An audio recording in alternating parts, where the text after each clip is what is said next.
Question number 1 है। इस question पे क्या बोला है, प्रकाश संश्लेषण की क्रिया पे निम्नलिखित में से कौन सी गैस बाहर निकलती है। तो आप सभी लोग बताएं इसका करेक्ट आंसर क्या होगा। तो आप सभी लोग को पता होगा कि प्रकाश संश्लेषण की क्रिया किस गैस के कारण होती है, कार्बन डाइऑक्साइड के कारण होती है। तो कार्बन डाइऑक्साइड गैस पौधे लेते हैं और ऑक्सीजन को रिलीज करते हैं। तो प्रकाश संश्लेषण की क्रिया के दौरान ऑक्सीजन गैस बाहर निकलती है। ऑप्शन नंबर बी यहाँ पे करेक्ट आंसर रहा। नेक्स्ट क्वेश्चन है, लॉ ऑफ फ्लोटिंग का सिद्धांत किसने दिया था। तो लॉ ऑफ फ्लोटिंग का सिद्धांत किसने दिया था, आर्किमिडीज ने दिया था। ऑप्शन नंबर बी यहाँ पे करेक्ट आंसर रहेगा। नेक्स्ट क्वेश्चन है, किसी पदार्थ का वह केंद्र जहां उसका संपूर्ण भार प्रभावी होता है क्या कहलाता है। तो कौन सा केंद्र कहलाता है दोस्तों, वो कहलाता है गुरुत्व केंद्र कहलाता है। ऑप्शन नंबर सी इसका यहाँ पे करेक्ट आंसर रहेगा। नेक्स्ट क्वेश्चन है, प्रतिध्वनि निम्न में से ध्वनि तरंगों के कारण होती है। तो आपको बताना है कि जो प्रतिध्वनि होती है किसके कारण होती है।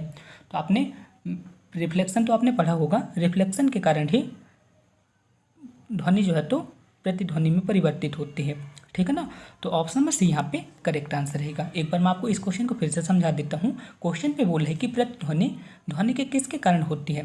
तो प्रतिध्वनि जो है ना ध्वनि तरंग के परिवर्तन के कारण होती है। तो ऑप्शन नंबर सी यहाँ पे करेक्ट आंसर रहेगा। नेक्स्ट क्वेश्चन है, वाट को प्रकट किया जाता है। तो वाट को किस में प्रकट किया जाता है, वाट को प्रकट किया जाता है किस में प्रकट किया जाता है, वोल्ट में प्रकट किया जाता है। तो ऑप्शन नंबर ए यहाँ पे करेक्ट आंसर रहेगा। नेक्स्ट क्वेश्चन है, किस माध्यम पे ध्वनि की गति सर्वाधिक होती है। तो ध्वनि की गति सर्वाधिक किस में होती है, स्टील पे होती है। तो ऑप्शन नंबर ए यहाँ पे करेक्ट आंसर रहेगा। दोस्तों अब नेक्स्ट क्वेश्चन है, इस क्वेश्चन पे क्या बोला है, किसी लेंस का पावर 2 डायोप्टर है तो इसकी फोकस दूरी क्या होगी। दोस्तों इस टाइप के क्वेश्चन को मैंने ऑलरेडी आपके साथ डिस्कस कर लिया है। तो इसके आंसर को आप मुझे कमेंट बॉक्स में बताएंगे। फिलहाल मैं आपको इसका सिर्फ आंसर बताऊंगा, इसके सॉल्यूशन को आप मुझे कमेंट बॉक्स में बताएंगे। तो ऑप्शन नंबर बी यहाँ पे इसका करेक्ट आंसर रहेगा, ठीक है ना। आप मुझे कमेंट बॉक्स में इसका सॉल्यूशन जरूर बताएंगे। अब चलिए नेक्स्ट क्वेश्चन की ओर चलते हैं।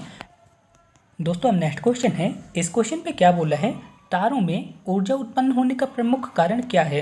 तो दोस्तों मैं आपको बता दूं, जो तारे होते हैं ना उसमें ऊर्जा उत्पन्न होने का प्रमुख कारण क्या होता है, हल्के नाविकों का संलयन होने के कारण होता है।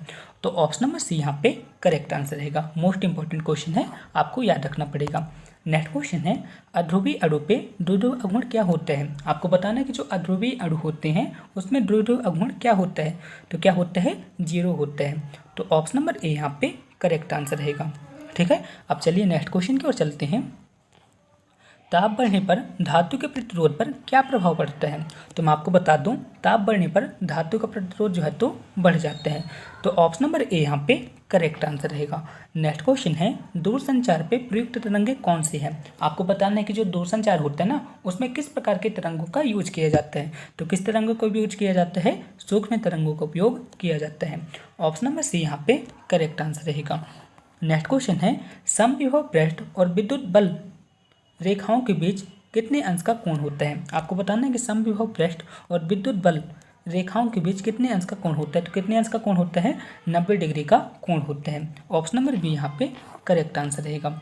नेक्स्ट क्वेश्चन है, 5 मीटर प्रति सेकंड की दर से एक गतिशील कण की ऊर्जा कितनी है, 125 जूल है। तो आपको बताना है कि कण का द्रव्यमान कितना होगा। तो चलिए दोस्तों इस क्वेश्चन को सॉल्व करते हैं।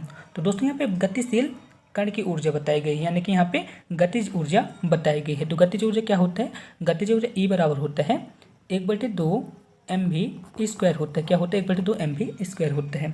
E की वैल्यू यहाँ पे कितनी बताई गई है, E की वैल्यू यहाँ पे बताई गई 125।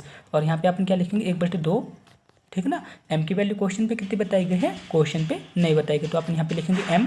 और यहाँ पे v की वैल्यू कितनी बताई गई है, v यानी कि वेग कितना बताया गया है, 5 मीटर प्रति सेकंड। तो अपन यहाँ पे क्या करेंगे, 5 का यहाँ पे स्क्वायर कर देंगे, ठीक है ना। तो बस आप इसे सॉल्व कर दीजिए, आपका आंसर यहाँ पे आ जाएगा। तो दोस्तों यहाँ पे कितना आ जाएगा, यहाँ पे आ जाएगा 125, यहाँ पे आ जाएगा 1/2 m, और यहाँ पे कितना आ जाएगा, यहाँ पे आ जाएगा 25 आ जाएगा। तो आप इसे काट दीजिए, 25 से कम 25 और 25 पंचे 125। अब आपको क्या करना है, त्रिज्या गुणा कर देना है। तो m बराबर यहाँ पे कितना आ जाएगा, 10 किलोग्राम। कौन से ऑप्शन पे दिया है, ऑप्शन नंबर सी यहाँ पे करेक्ट आंसर रहेगा। होपफुली आप सभी लोग समझ गए होंगे। अब चलिए नेक्स्ट क्वेश्चन की ओर चलते हैं। दोस्तों अब नेक्स्ट क्वेश्चन है, इस क्वेश्चन पे क्या बोला है, यहाँ पे विद्युत चुंबकीय तरंगे बताई गई हैं, जैसे परावैंगनी तरंगे, सूक्ष्म तरंगे, एक्स किरणें और यहाँ पे रेडियो तरंगे बताई गई हैं।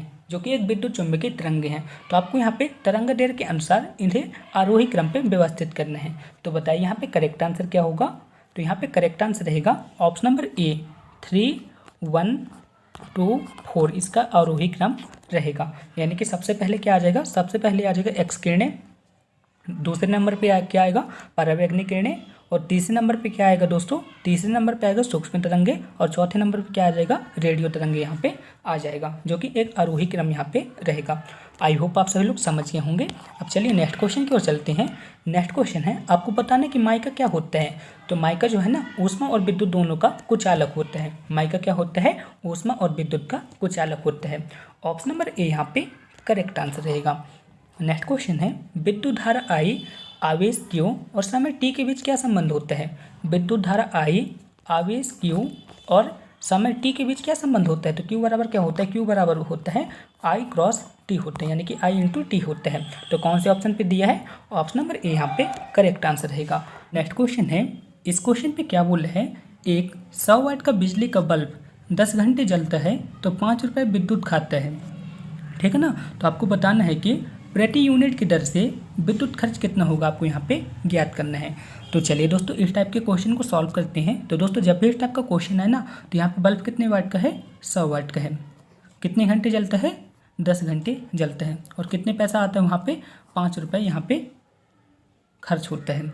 और इसके बाद आपको बताना है प्रति यूनिट की दर से विद्युत खर्च कितना होगा। तो जब भी इस टाइप का क्वेश्चन है ना, तो आपको यहाँ पे क्या करना है, 1000 से भाग दे देना है। क्या करना है, 1000 से आपको यहाँ पे भाग दे देना है। तो जब आप इसे 1000 से भाग देंगे तो ये तीनों कट जाएंगे, तो यहाँ पे कितना रहेगा, यहाँ पे सिर्फ 5 रहेगा, यानी कि 5 रुपये इसका करेक्ट आंसर रहेगा, ठीक है ना। आपको यहाँ पे 1000 का भाग सिर्फ देना होता है। अब चलिए नेक्स्ट क्वेश्चन की ओर चलते हैं। दोस्तों अब नेक्स्ट क्वेश्चन है, इस क्वेश्चन पे क्या बोला है, रेडियोधर्मिता मापी जाती है। तो रेडियोधर्मिता किस में मापी जाती है, गीगर मूलर काउंटर पे मापी जाती है। ऑप्शन नंबर ए यहाँ पे करेक्ट आंसर रहेगा। नेक्स्ट क्वेश्चन है, सोडियम धातु का संग्रह निम्न में से किस में डुबोकर किया जाता है। तो सोडियम धातु का संग्रह किस में किया जाता है, केरोसिन यानी कि मिट्टी के तेल पे किया जाता है। दोस्तों यहाँ पे नेक्स्ट क्वेश्चन है, इस क्वेश्चन पे क्या बोला है, लोहे की एक गेंद जिसका पृथ्वी पर भार कितना है, 10 किलोग्राम है, तो उसका अंतरिक्ष प्रभार कितना होगा। तो उसका अंतरिक्ष प्रभार कितना होगा, 0 किलोग्राम। कितना होगा, 0 किलोग्राम होगा। ऑप्शन नंबर डी यहाँ पे करेक्ट आंसर रहेगा। अब चलिए नेक्स्ट क्वेश्चन की ओर चलते हैं।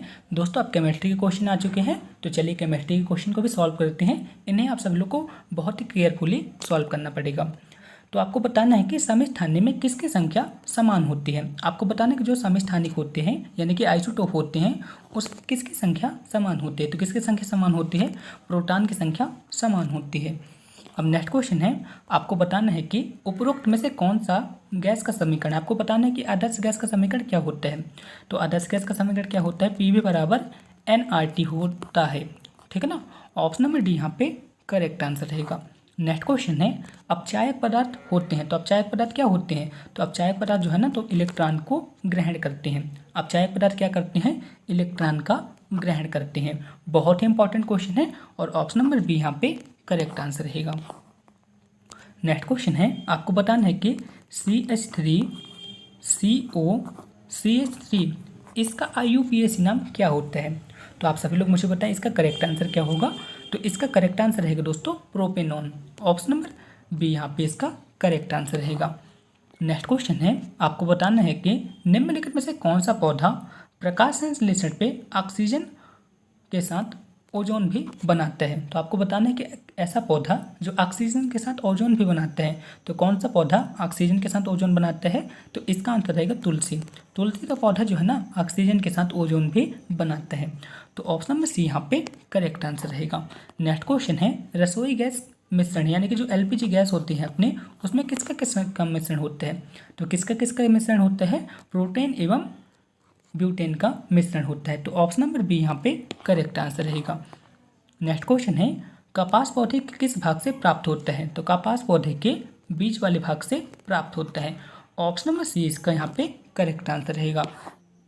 दोस्तों अब नेक्स्ट क्वेश्चन है, इस क्वेश्चन पे क्या बोला है, अम्ल और क्षार के संबंध पे सही कथन है। दोस्तों मैं आपको बता दूं, ये जो क्वेश्चन है ना, DEE के सभी एग्जाम पे पूछे जाने वाला क्वेश्चन है। तो इस क्वेश्चन पे क्या बोला है, अम्ल और क्षार के संबंध पे सही कथन है। तो ऑप्शन नंबर 1 पे क्या बोला है, क्षार लाल लिटमस को नीला करती हैं, ये बिल्कुल सही है। अम्ल नीले रस को लाल कर देते हैं, ये भी सही है।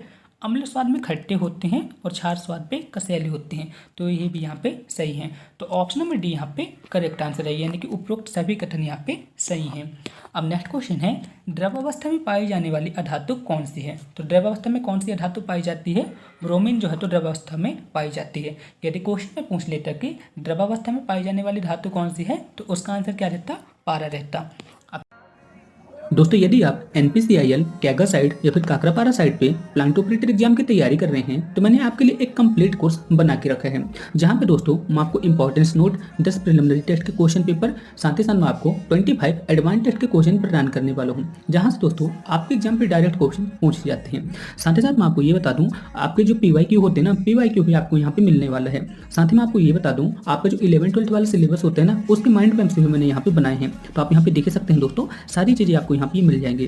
तो यदि आप इन मॉडल पेपर को लेना चाहते हैं तो सिर्फ आपको 199 रुपये पे करना है, इसके बाद आप इन मॉडल पेपर को ले सकते हैं। इन मॉडल पेपर पे आपको सब कुछ आपको मिलने वाला है, साथ ही साथ आपको 11-12 के माइंड मैप्स, इंपॉर्टेंट टॉपिक सब कुछ आपको मिलेगा, जिससे आपके एग्जाम पे बहुत ज़्यादा हेल्प मिलने वाली है। आप इंटरेस्टेड हैं तो आप मेरे को कमेंट बॉक्स में मैसेज कर सकते हैं या फिर व्हाट्सएप पर डायरेक्ट कॉन्टैक्ट कर सकते हैं। कौन सी गैस निष्क्रिय गैस कहलाती है? आपको बताना है कि निम्न में से कौन सी गैस निष्क्रिय गैस कहलाती है। तो दोस्तों यहाँ पे निष्क्रिय गैस आया है ना, तो निष्क्रिय गैस को अपन क्या बोल देते हैं? अक्रिय गैस भी बोल देते हैं या फिर उत्कृष्ट गैस भी बोल देते हैं। तो यहाँ पे उत्कृष्ट गैस कौन सी है? आर्गन है। आर्गन यहाँ पे निष्क्रिय गैस कहलाएगी। ऑप्शन नंबर सी यहाँ पे करेक्ट आंसर रहेगा। होपफुली आप सब लोग समझ गए होंगे। दोस्तों अब मैथ के क्वेश्चन आ चुके हैं, तो चलिए मैथ के क्वेश्चन को भी सॉल्व करते हैं। तो मैथ का पहला क्वेश्चन है, इस क्वेश्चन पे क्या बोला है? सबसे बड़ा 4 अंकीय संख्या जो कि एक पूर्ण घन है, वह कौन सा आपको यहाँ पे ज्ञात करना है। तो आप सभी लोग देखें और इसके आंसर को बताएं। आई होप आप सभी लोग इस क्वेश्चन के आंसर को सही दिए होंगे। तो इसका यहाँ पे करेक्ट आंसर क्या रहेगा? 9261। 9261 किसका घनमूल होता है दोस्तों? आप सभी लोग बताएं। तो ये होता है 21 का, यानी कि 9261 यहाँ पे 4 अंकों की एक संख्या है जो कि पूर्ण घन है, ठीक है ना। तो ऑप्शन नंबर बी यहाँ पे करेक्ट आंसर रहेगा। अब नेक्स्ट क्वेश्चन है, 0.0000216 का घनमूल क्या होगा, आपको यहाँ पे ज्ञात करना है। तो बहुत ईजी क्वेश्चन है और इसका आंसर क्या आ जाएगा दोस्तों? इसका आंसर आ जाएगा 0.06 आ जाएगा। कौन से ऑप्शन पे दिया है? ऑप्शन नंबर ए यहाँ पे करेक्ट आंसर रहेगा। अब नेक्स्ट क्वेश्चन है, एक शहर की आबादी एक दशक पे, क्वेश्चन पे क्या बोला है? एक शहर की आबादी एक दशक पे कितनी हो जाती है? 1,75,000 से कितनी हो जाती है? 2,65,500 हो जाती है, ठीक है ना। एक शहर की आबादी 1,75,000 से 2,62,500 हो जाती है। तो आपको बताना है कि प्रतिवर्ष जनसंख्या की औसत वृद्धि कितनी हुई, आपको यहाँ पे ज्ञात करना है। तो चलिए इस क्वेश्चन को भी देख लेते हैं। तो आपको बताना है कि सबसे पहले अपन यहाँ पे क्या ज्ञात करेंगे? 10 साल पे कितनी जनसंख्या वृद्धि हुई। तो अपन यहाँ पे लिखेंगे 10 सालों में जनसंख्या वृद्धि। तो अपन यहाँ पे क्या लिखेंगे? 10 सालों पे जनसंख्या वृद्धि। अपन यहाँ पे लिखेंगे ना 10 सालों पे जनसंख्या वृद्धि। तो आपको बताना है कि 10 साल पे यहाँ पे कितनी जनसंख्या वृद्धि हुई। तो बहुत ही अपन क्या करेंगे? 2,62,500 में से अपन क्या करेंगे? 1,75,000 इसको अपन घटा देंगे, तो यहाँ पे कितना आ जाएगा? 87,500 आ जाएगा। यानी कि 10 सालों पे वहाँ पे कितनी जनसंख्या वृद्धि हुई? 87,500 जनसंख्या वृद्धि हुई। अब अपन क्या करेंगे? 10 सालों में जो जनसंख्या वृद्धि हुई है ना, इसका अपन परसेंटेज निकालेंगे। तो अपन यहाँ पे क्या करेंगे? 10 सालों पे जनसंख्या वृद्धि का परसेंटेज अपन यहाँ पे निकाल लेंगे। तो कितनी जनसंख्या वहाँ पे बढ़ी थी? 87,500 जनसंख्या यहाँ पे बढ़ी थी। और प्रारंभ में कितनी थी? प्रारंभ में थी 1,75,000 यहाँ पे प्रारंभ में जनसंख्या थी। अपन क्या निकाल रहे हैं? परसेंटेज निकाल रहे हैं ना। तो यहाँ पे 100 की मल्टीप्लाई हो जाएगी। तो यहाँ पे 2 जीरो से 2 जीरो ये कट गए, ठीक है दोस्तों। यहाँ पे 1 जीरो और रहेगा, तो 1 जीरो से 1 जीरो ये भी कट जाएगा। अब आपको क्या करना है? 87,50 पे आपको क्या करना है? 175 का भाग दे देना है। तो यहाँ पे कितना आ जाएगा? यहाँ पे आ जाएगा 50% आ जाएगा। यानी कि 10 सालों पे जनसंख्या वृद्धि कितनी हुई? 50% हुई है। लेकिन दोस्तों आप यहाँ पे देख पा रहे होंगे, यहाँ पे 10 सालों पे जनसंख्या वृद्धि कितनी हो रही है? 50% हो रही है। लेकिन क्वेश्चन पे क्या बोला? प्रत्येक वर्ष, यानी कि प्रति वर्ष, यानी कि 1 साल पे जनसंख्या वृद्धि कितनी होगी, क्वेश्चन पे यह पूछे है। तो 1 साल पे कितनी होगी? 1 साल पे होगी 50/10 यानी कि 5% की वृद्धि एक साल पे होगी। कौन से ऑप्शन पे दिए हैं? ऑप्शन नंबर सी यहाँ पे करेक्ट आंसर रहेगा। ठीक है, आई होप आप सभी लोग समझ गए होंगे। दोस्तों अब नेक्स्ट क्वेश्चन है और इस क्वेश्चन के आंसर को आप मुझे कमेंट बॉक्स में बताएंगे। इस क्वेश्चन को मैंने ऑलरेडी आपके साथ डिस्कस कर लिया है। ठीक है ना, इसका आंसर क्या रहेगा? ऑप्शन नंबर सी इसका करेक्ट आंसर रहेगा। दोस्तों अब नेक्स्ट क्वेश्चन है, इस क्वेश्चन पे आपको क्या ज्ञात करना है? साइन इनवर्स एक्स, क्या ज्ञात करना है? Sine inverse x plus cos inverse x, इसकी वैल्यू को आपको फाइंड करना है। तो इसकी वैल्यू क्या आ जाएगी दोस्तों? इसकी वैल्यू आ जाएगी π/2 आ जाएगी। दोस्तों यदि यहाँ पे इस तरह से लिखा रहता tan inverse x plus cot inverse x, यदि यहाँ पे पूछ लेता कि इसकी वैल्यू क्या होती, तो इसकी वैल्यू भी रहती π/2 रहती। यदि क्वेश्चन पे पूछ लेता कि sec inverse x plus cosec inverse x, तो इसकी वैल्यू भी कितनी रहती है दोस्तों? π/2 रहती। यानी कि जब भी इस टाइप का क्वेश्चन आता है ना, तो हमेशा इसकी वैल्यू π/2 ही रहती है। तो आप सभी लोग को याद रखना है, ऑप्शन नंबर ए यहाँ पे करेक्ट आंसर रहेगा। इंपॉर्टेंट क्वेश्चन है और आपके एग्जाम पे पूछा जा सकता है। अब नेक्स्ट क्वेश्चन है जिसे आपको सभी लोग को स्वयं सॉल्व करना पड़ेगा। मैंने इस टाइप के क्वेश्चन को आपके साथ ऑलरेडी डिस्कस कर लिया है, तो इसके आंसर को आप मुझे कमेंट बॉक्स में बताएंगे। यदि आपको नहीं समझ में आता ना, तो आप मुझे व्हाट्सएप पे बताइएगा या फिर आप मेरे को टेलीग्राम पे भी बता सकते हैं। तो चलिए दोस्तों हम नेक्स्ट क्वेश्चन की ओर चलते हैं। नेक्स्ट क्वेश्चन है, एक गोले का पृष्ठीय क्षेत्रफल कितना है? एक गोले का पृष्ठीय क्षेत्रफल यहाँ पे बताया गया है 616 वर्ग सेंटीमीटर है। तो आपको क्या करना है? गोले का आयतन ज्ञात करना है। तो चलिए इस क्वेश्चन को भी एक बार देख लेते हैं। तो सबसे पहले दोस्तों आप सभी लोग मुझे बताएं कि गोले का आयतन क्या होता है? सभी लोग बताएं मुझे। तो आप सभी लोग को पता होगा कि गोले का आयतन क्या होता है। गोले का आयतन होता है 4/3 πr³ होता है, ये गोले का आयतन होता है। ठीक है ना। क्वेश्चन पे क्या बोला है? किसी गोले का पृष्ठीय क्षेत्रफल, किसी गोले का पृष्ठीय क्षेत्रफल कितना है? 616 है। यहाँ पे किसकी बात आई है? पृष्ठीय क्षेत्रफल की आई है। तो क्वेश्चन पे क्या बोला है? गोले का पृष्ठीय क्षेत्रफल। तो गोले का पृष्ठीय क्षेत्रफल यहाँ पे क्या आ जाएगा दोस्तों? यहाँ पे गोले का पृष्ठीय क्षेत्रफल आया है, कितना आया है दोस्तों? 616 क्वेश्चन पे बताए गए हैं। कितना बताया गया? गोले का पृष्ठीय क्षेत्रफल 616 वर्ग सेंटीमीटर। लेकिन एक्चुअल पे गोले का पृष्ठीय क्षेत्रफल क्या होता है? 4πr² होता है। क्या होता है? 4πr² होता है। ठीक है ना। तो जब आप इन्हें सॉल्व करेंगे तो यहाँ से r की वैल्यू कितनी आ जाएगी दोस्तों? यहाँ से r की वैल्यू आ जाएगी 7 आ जाएगी। ठीक है ना। आप इसे सॉल्व कर लीजिएगा, कैलकुलेशन वाला पार्ट है जिसे आप सभी लोग सॉल्व कर सकते हैं। तो यहाँ से अपने को क्या प्राप्त होगा? यहाँ से अपने को प्राप्त होगा कि r की वैल्यू यहाँ पे कितनी है? 7 है। अब अपने को क्या ज्ञात करना है दोस्तों? अब दोस्तों क्वेश्चन पे क्या बोला है? गोले का आयतन ज्ञात कीजिए। तो गोले का आयतन क्या होता है दोस्तों? गोले का आयतन होता है 4/3 πr³ होता है। और r की वैल्यू तो आपने फाइंड ही कर ली है। r की वैल्यू कितनी आई है? 7 आई है। तो दोस्तों आपको क्या करना है? यहाँ पे r की जगह 7 लिख देना है। तो यहाँ पे कितना आ जाएगा दोस्तों? यहाँ पे आ जाएगा 4/3 इंटू 22/7 इंटू 7 इंटू 7 इंटू 7 यहाँ पे आ जाएगा। तो 1 7 से 1 7 ये कट जाएगा। और दोस्तों जब आप इनका मल्टीप्लाई करेंगे ना, इसका और इसका मल्टीप्लाई करेंगे और जब 3 का भाग देंगे ना, तो यहाँ पे कितना आ जाएगा दोस्तों? यहाँ पे आ जाएगा 43/12 वर्ग सेंटीमीटर। ठीक है ना। कौन से ऑप्शन पे दिया है? ऑप्शन नंबर बी यहाँ पे इसका करेक्ट आंसर रहेगा। इस तरह से दोस्तों इसको आपको सॉल्व करना पड़ेगा। आई होप आप सभी लोग समझ गए होंगे। फिर भी आपको किसी भी तरह का डाउट है तो आप मुझसे कमेंट बॉक्स में पूछ सकते हैं। दोस्तों अब नेक्स्ट क्वेश्चन है। इस क्वेश्चन पे क्या बोला है? वह बड़ी सी बड़ी संख्या ज्ञात कीजिए जिससे 134, 159, 184 में भाग देने पर प्रत्येक दशक पे 9 शेष बचे। तो चलिए इस क्वेश्चन को सॉल्व करते हैं। तो दोस्तों मैं आपको बता दूं ये क्वेश्चन NPCIL के एग्जाम पे पूछा गया है। तो चलिए इस टाइप के क्वेश्चन को एक बार सॉल्व कर लेते हैं। तो यहाँ पे क्या बोला? 134 और यहाँ पे क्या बोला है? 59 बोला है। और यहाँ पे क्या बोला है? 184 यहाँ पे बोला है। प्रत्येक दशक में कितना बचता है? प्रत्येक दशक पे 9 शेष बचते हैं। तो अपन क्या करेंगे दोस्तों? सबसे यहाँ पे क्या करेंगे? 9 को घटा देंगे। तो अपन यहाँ पे क्या कर रहे हैं?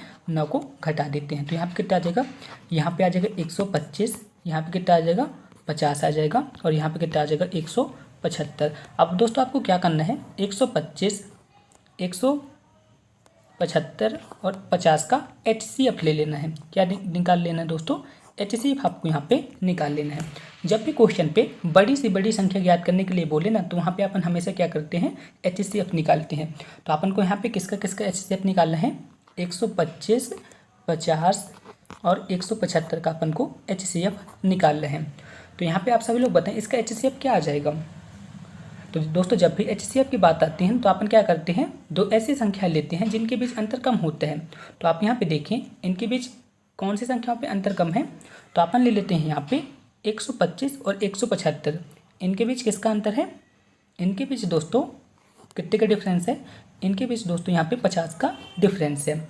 अब आप सभी लोग देखें ऑप्शन पे क्या 50 लिखा है, ऑप्शन पे 50 नहीं दिया हुआ है। और ये 50 किससे किसके मिलकर बना हुआ है दोस्तों, ये 50 जो है ना किससे किससे मिलकर बना हुआ है, 2 और 25 से मिलकर बना हुआ है।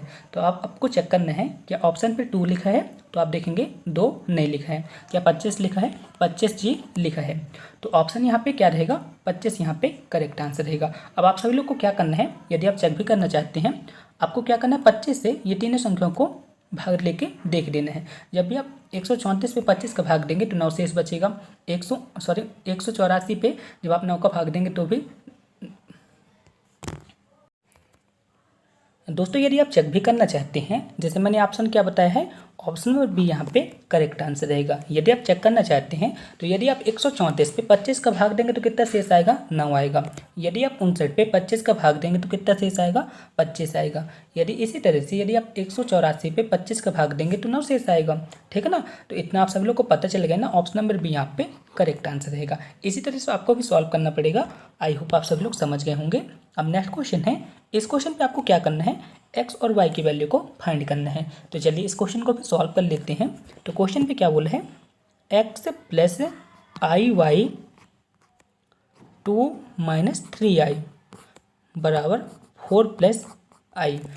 तो आपको क्या करना है दोस्तों, इसे आपको सॉल्व कर लेना है और इसके बाद दोस्तों आपको क्या करना है, वास्तविक भाग को अलग कर लेना है और अधिकल्पित भाग को अलग कर लेना है। बहुत ही ईजी क्वेश्चन है दोस्तों, आप इन्हें सॉल्व कर लेंगे।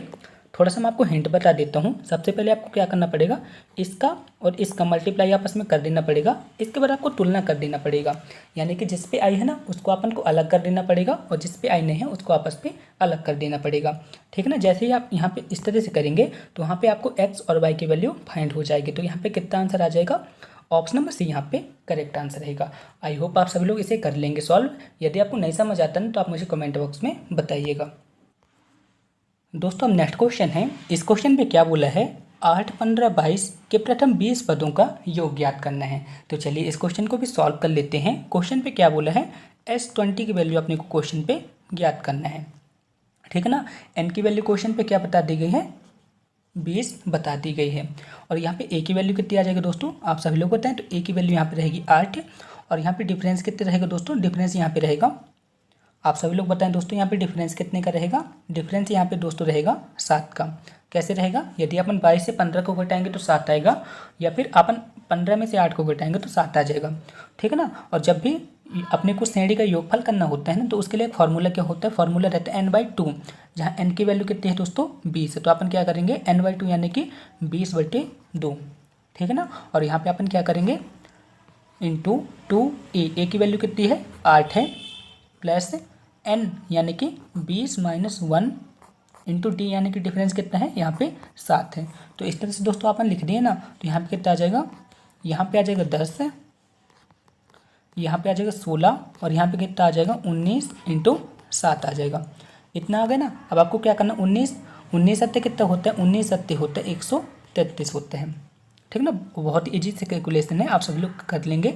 तो 133 और यहाँ पे कितना है 16 है। तो आपको क्या करना है दोस्तों, 133 और 16 को आपस में जोड़ देना है। तो यहाँ पे कितना आ जाएगा, यहाँ पे आ जाएगा दोस्तों, यहाँ पे मल्टीप्लाई पे तो 10 ही रहेगा और कोष्टक पे आ जाएगा 149 आ जाएगा। और यहाँ पे क्या लिखा था, यहाँ पे लिखा था S20 लिखा था। तो S20 की वैल्यू कितनी आ जाएगी दोस्तों, यहाँ पे 1490, यानी कि 20 पदों का योगफल कितना आ जाएगा, तो यहाँ पे 20 पदों का योगफल आ जाएगा 1490। ऑप्शन नंबर सी यहाँ पे करेक्ट आंसर रहेगा। होपफुली आप सभी लोग समझ गए होंगे। अब चलिए नेक्स्ट क्वेश्चन की ओर चलते हैं। नेक्स्ट क्वेश्चन है, इस क्वेश्चन पे बोला है कि 10, 30, 90, 270 के तीसरे पद का मान यहाँ पे आपको ज्ञात करना है। तो चलिए इस क्वेश्चन को भी सॉल्व करते हैं। बहुत ईजी सा क्वेश्चन है दोस्तों, लेकिन सबसे पहले आप सब लोग मुझे बताएं कि ये जो श्रेणी है ना, कौन सी श्रेणी है। समांतर श्रेणी है, ये गुणोत्तर श्रेणी है या फिर हरात्मक श्रेणी है। तो आप यहाँ पे देख पा रहे होंगे कि ये जो श्रेणी है ना गुणोत्तर श्रेणी है। कैसे चेक करेंगे, यदि अपन 30 पे 10 की भाग देंगे तो यहाँ पे 3 आएगा, या फिर अपन 270 पे 90 का भाग देंगे तो 3 आएगा। यानी कि यहाँ पे सर्वानुपात कितना है दोस्तों, यहाँ पे सर्वानुपात यहाँ पे है 3। प्रथम पद यहाँ पे कितना है, प्रथम पद यहाँ पे है 10। अब क्वेश्चन पे क्या बोल रहे हैं कि तीसरे पद का मान अपने को ज्ञात करना है। यानी कि क्वेश्चन पे क्या बोल रहा है, अपने को तीसरे पद को अपने को ज्ञात करना है। तो यहाँ पे तीसरा पद क्या आ जाएगा, AR3 - 1, यानी कि AR2 आ जाएगा। इतना आ जाएगा ना। पहले पद पे कितना था, यहाँ पे प्रथम पद कितना है 10 है, और यहाँ पे आर की वैल्यू यहाँ पे कितनी बताई गई है, आर की वैल्यू यहाँ पे 3 बताई गई है, और 3 का यहाँ पे स्क्वायर हो जाएगा। तो यहाँ पे कितना आ जाएगा, 9 × 10 = 90 आ जाएगा। कौन से ऑप्शन पे दिया है, ऑप्शन नंबर बी यहाँ पे करेक्ट आंसर रहेगा।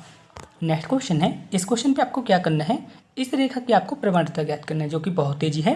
प्रवणता इसकी कितनी आ जाएगी, प्रवणता आ जाएगी -a/b, यानी कि 4/3 इसकी प्रवणता आ जाएगी। ठीक है ना, इस तरह से आपको प्रवणता ज्ञात की जाती है।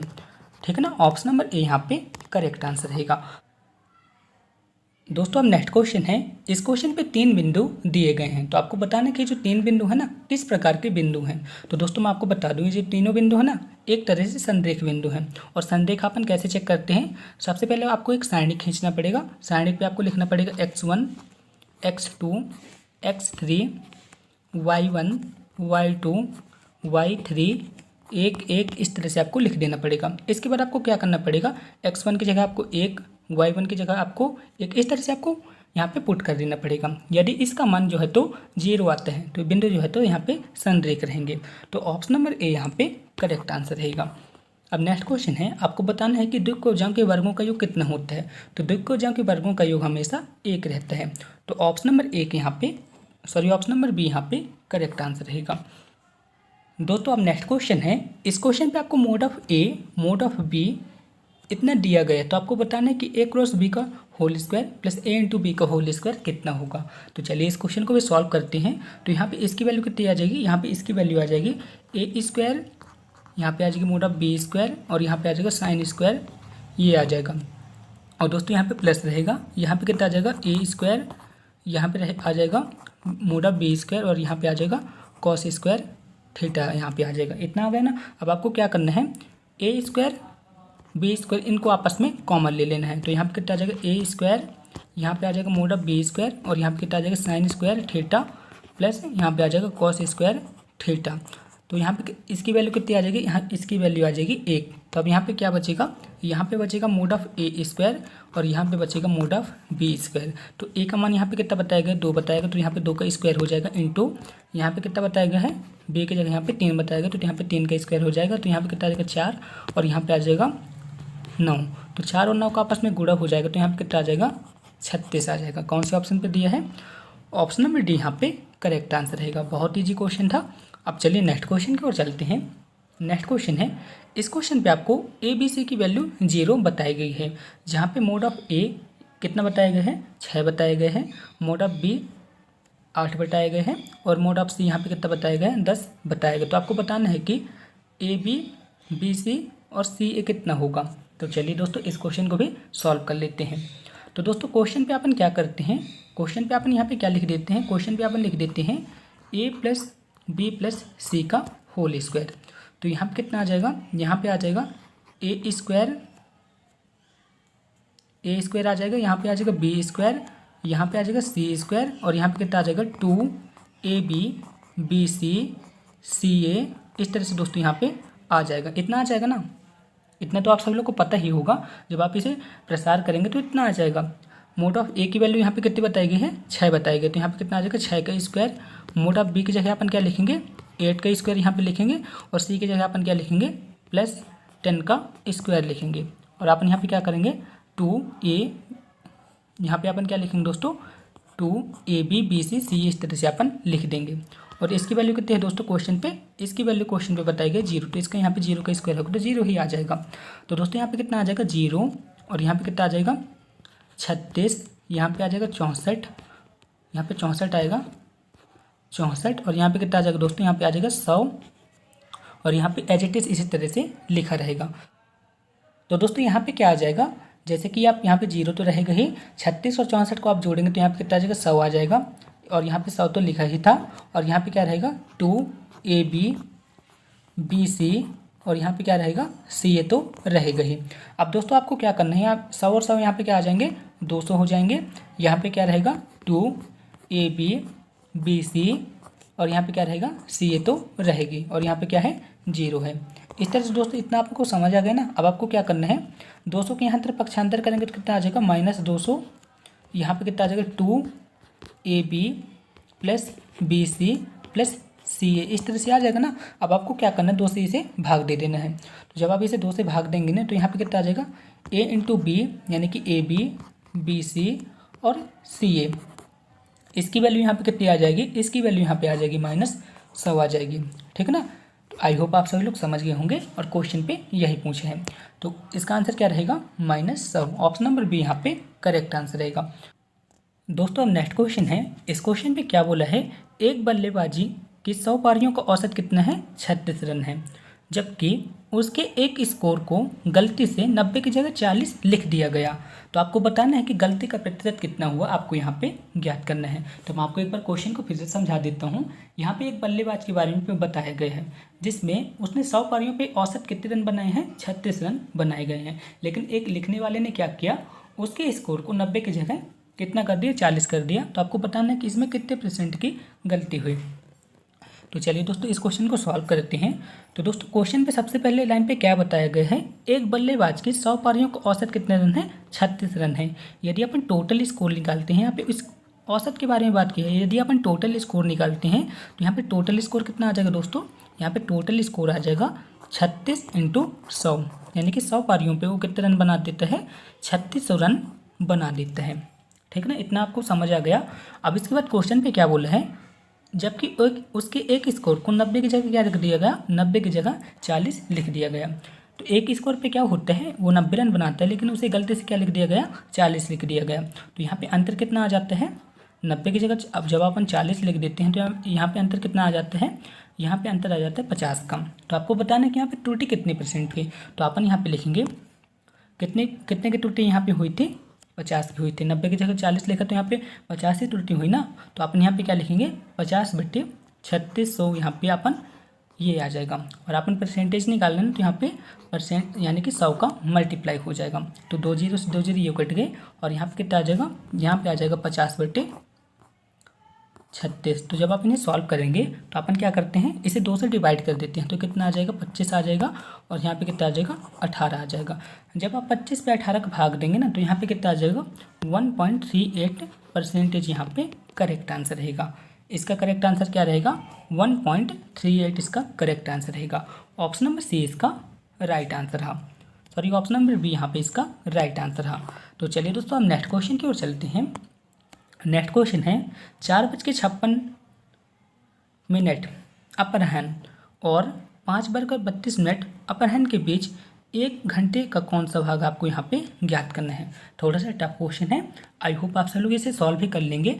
तो क्वेश्चन पे क्या बोला है, क्वेश्चन पे बोला है 4:56 अपराह्न यानी कि PM और 5:32 अपराह्न यानी कि PM यहाँ पे बताए गए हैं। तो आपको बताना है कि ये जो समय है 1 घंटे का कौन सा भाग आपको यहाँ पे ज्ञात करना है। तो दोस्तों जब भी टाइप का क्वेश्चन आए ना तो आपको क्या करना है, यहाँ पे आपको अंतर लेना है। आपको यहाँ पे क्या करना है, यदि अपन 5:32 से अपन क्या करते हैं 4:56 को घटा देते हैं, तो यहाँ पे कितना आ जाएगा आप सभी लोग बताएं।